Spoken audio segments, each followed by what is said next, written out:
We're starting with a simple circle for our first face. Adding some guidelines.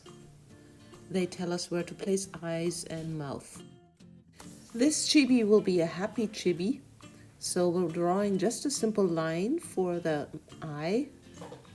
And then the mouth will be a heart-shaped mouth because he's got his mouth wide open. Just make sure the bottom is very round and not pointy. Next, I decide where I have his hair point. So basically, where does his hair grow out?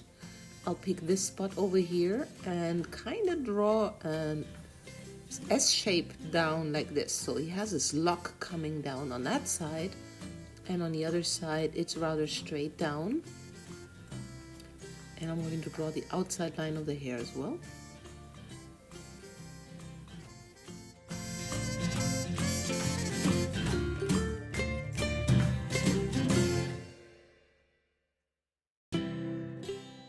Next, I'm going to draw the ears, the left and the right ear. Make sure they are in the area between eyes and mouth.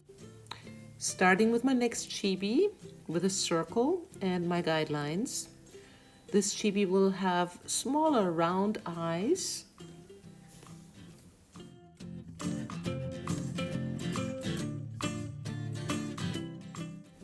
Chibis always have really big foreheads that makes them look so cute. So make sure your guideline, your horizontal guideline, is always in the lower half of your circle. I am adding my bangs here to my chibi. Notice how I'm putting sort of a big bubble around the head. Like I said, chibis have big heads and foreheads, so make sure you always draw a bubble around your original circle. Make the head pretty large. Next, I'm adding a few details for my hair.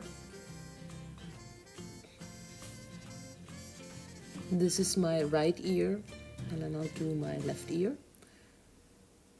Now is the time when you can decide what kind of shape you want for your chin. It could be pointy or squarish or totally round, up to you.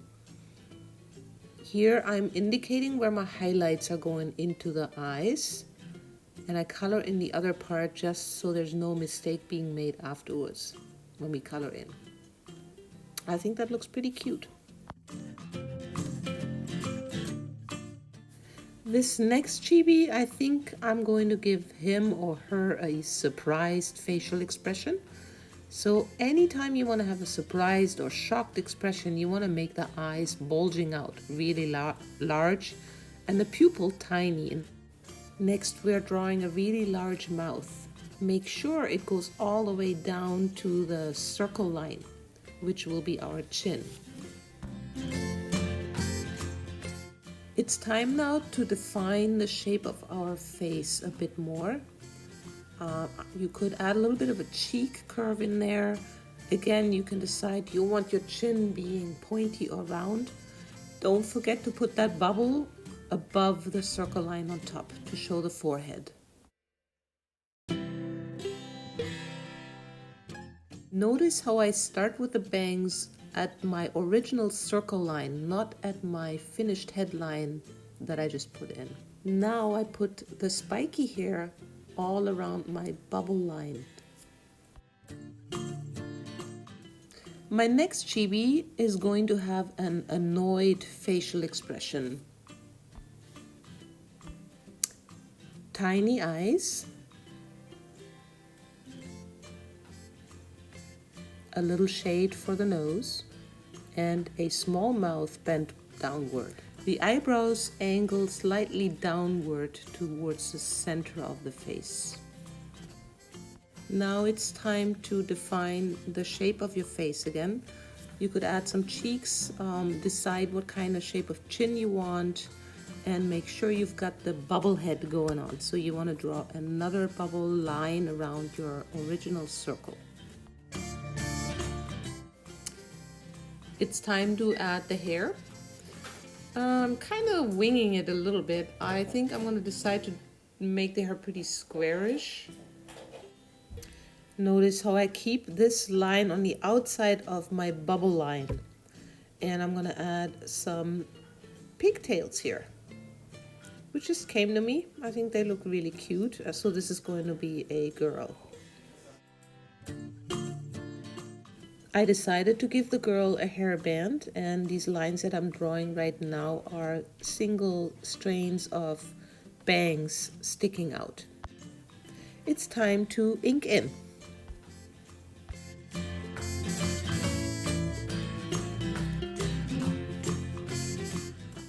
I'd like to draw one more character, and this is going to be a sad chibi.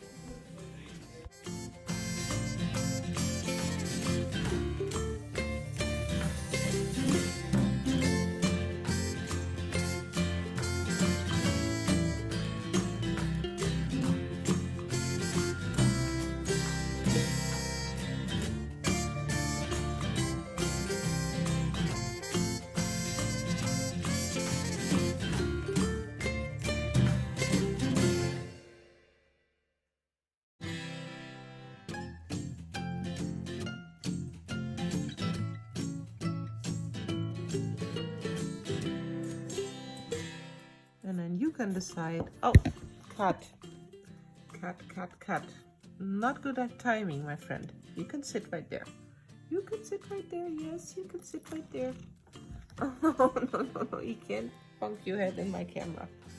Oh, my chibi. So you could decide, am I gonna make a girl out of this? Oh, I love you too, my friend. Oh, so if you want a girl, you could make a ponytail, you could make long hair like this, but that's actually, let's do a gender neutral person. You know, actually lots of boys, my son has a ponytail. He has long hair. There we go. Let's ink this baby in.